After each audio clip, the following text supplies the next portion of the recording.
Hey everybody, welcome back. It's Chris here. Welcome to the Daily Reflections with Chris. I might change that, but for now, that's what it is. And those of you who are new, welcome to my channel. What I do here is I read off of this book. It's called the Daily Reflections, and it's a book written by people in recovery for people in recovery. This particular book is for AA, but you can use it for any type of recovery, right? So let's start. So today is August the 1st. And the title is called Living It. The spiritual life is not a theory. We have to live it. And that's out of Alcoholics Anonymous, page 83. When you in the program, I couldn't comprehend living the spiritual aspect of the program. But now that I'm sober, I can't comprehend living without it. Spirituality was what I had been seeking. God, as I understand Him, has given me answers to the whys that kept me drinking for 20 years. By living a spiritual life, by asking God for help, I have learned to love, care for, and feel compassion for all my fellow men, and to feel joy in a world where before I felt only fear. My God. So, folks, I want to apologize. I haven't been on here for a while, mostly because I was in a funk, and I got into this really deep, poor me kind of mindset. Even, my boss was worried about me.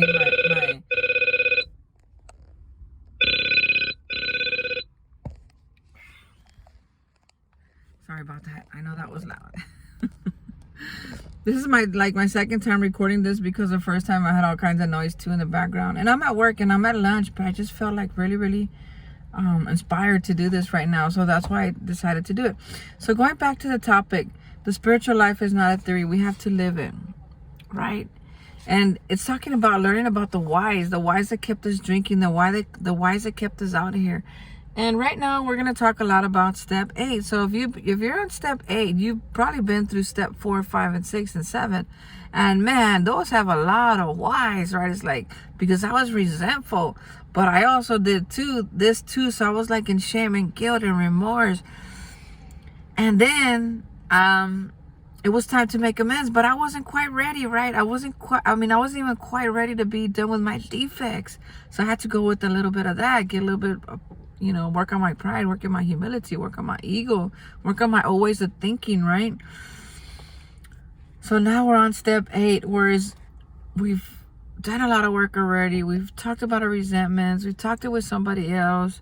We've looked at our part in every situation.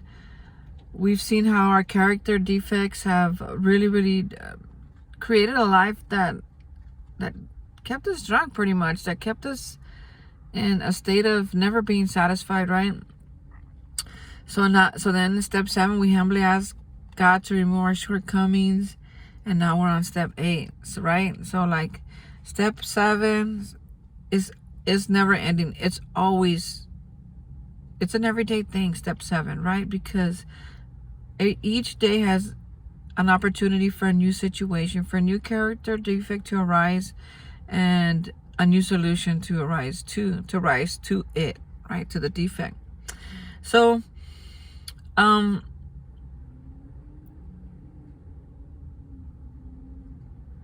it's time to make a list. To make a list of all the people we had harmed. So why are they talking about the spiritual life and how it's not a theory? Well, folks, we can't stop here. We can't stop at just being good. We got to go further. We got to make amends. We got to make amends to these people we have hurt. That's more than I can't even fathom that right now. And I've made a lot of amends, but to go back and tell people, man, I've really done some harm, and I'm willing to do whatever it takes to make it right. But before we get there, that's step 9. Let's not get ahead, okay? It's first we got to make a list. So this is another opportunity to reach out to our higher power, to our God as we understand Him, and be like, man, I'm gonna need your help to make this list, because the problem wasn't that I wasn't making amends. The problem was I couldn't remember those people, all the people that I had hurt. And I'm talking about emotionally, spiritually, physically, financially, right? That when I walk, but when I go by a store and I don't really much think of it. I go in there, I'm buying bread, I'm buying eggs, and before you know it, I'm like, oh my God, I remember when I was in the store. Last time I was in the store, I ate some grapes. Folks, go pay for some grapes. Even if you don't eat them, go pay for some grapes. Find a way to make it up to that person. But that's just an example of one business, one type of business that needed to be on my 8-step. That needed to be on my 8-step list, right? So we're just making a list right now. But before that, this reading is in reflection, really. Right? It's like we've been talking about spiritual things. If you're on step 7, you've been doing the step 7 prayer, maybe even the 3rd step prayer, even the Serenity prayer, the Our Father. You know, all these prayers that the program offers us, right? We're already praying it. And what I've learned lately is, folks, you can't pray for stuff and take no action. This is a program of action.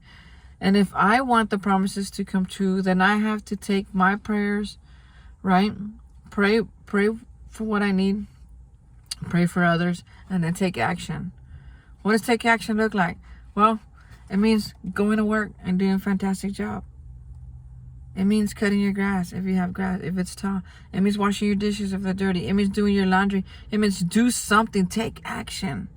But for me, I couldn't just sit around and wait for all this stuff to fall in my lap.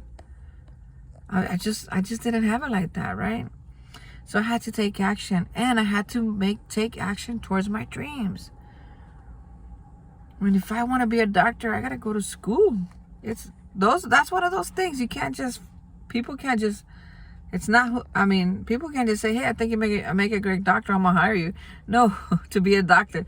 No, that's one of the things you gotta go to school for. There's a lot of things you gotta go to school for, like being a lawyer. You might work in a lawyer's office. You might be, a paralegal or a clerk. It'll get you in, but to be a lawyer, you might have to take some school. You probably do. So folks, I believe today that we can have all the life that we wanted, every which way that we want it. But it does take action on our part. Sometimes it takes courage. Sometimes it takes serenity. And sometimes it takes wisdom. Where do I get that from? The Serenity Prayer. Yesterday they were talking about the Serenity Prayer a lot, and I went to so many different meetings that they were all talking about the Serenity Prayer. And then I realized, Chris, when was the last time you said that prayer? When it was the last time you said it and meant it? When was the last time you said it because, man, you were just dying inside. Dying with your powerlessness, dying with your confusion, dying with your frozen state of body, because I get paralyzed in my thoughts. I get paralyzed when I start thinking about something too much. If I get worried too much, I get tired, and then I go to bed and I could sleep for hours, which is okay. I probably need it, but at some point I have to get up and say, hey, whoa, I can't worry about it. I can, but to worry about it will be my choice. And how do I not worry about it so much? As I give it up to God, I just say, God, I can't do this. I need you. Do the Serenity Prayer. God, grant me the serenity to accept those things that I cannot change. The courage to change the things that I can. And the wisdom to know the difference. And I had about 3 or 4 different people just unravel that Serenity Prayer yesterday and what it means to them. It was such an amazing experience, but most of all was an opportunity for me to be reminded that, you know what, it's okay if I ain't got it. I know who does, and I can pray to that. I can pray to that, to my God, who does got it, who does know what's going on, who does hear conversation, who does see things, who knows that if I go into certain positions or situations, I'm not going to be okay. I'm going to wreck myself. I'm going to wreck what he has in store for me. So I'm pretty okay with it right now. I'm okay with him taking over. because I've been making a mess of my life, right? And I want to end with this. So a few months back, I'm working with the sponsee, so it means I'm taking another individual through the steps. And we're on step 3, and the suggestion was to do the 3rd step prayer every day on her knees. And so I called a few days later, about 3 or 4, to check on her, and I said, "Hey, how's it going with that 3rd step? I mean, did you pray today?" She's like, "No, I haven't prayed it today." And I said, "Okay, you could pray it right now. Have you prayed it all today?" And she says, "No, I haven't prayed it all today." She goes, "I prayed about 3 days ago." And I'm thinking, like, what? What? How is that even possible? For me, I can't even go like 8 hours without praying. I gotta pray all the time. I pray in breakfast, lunch, and dinner. I pray in snack time too. I pray, before I go to bed, when I wake up. I'm just constantly praying. And I can't imagine my life, what it would be like if I didn't pray all day. That just doesn't, seems like a hard way to live. And I said that story because of something that was read in today's reflection. It says, I can't comprehend living life without it. With the spirituality of this program. I can't comprehend life without it.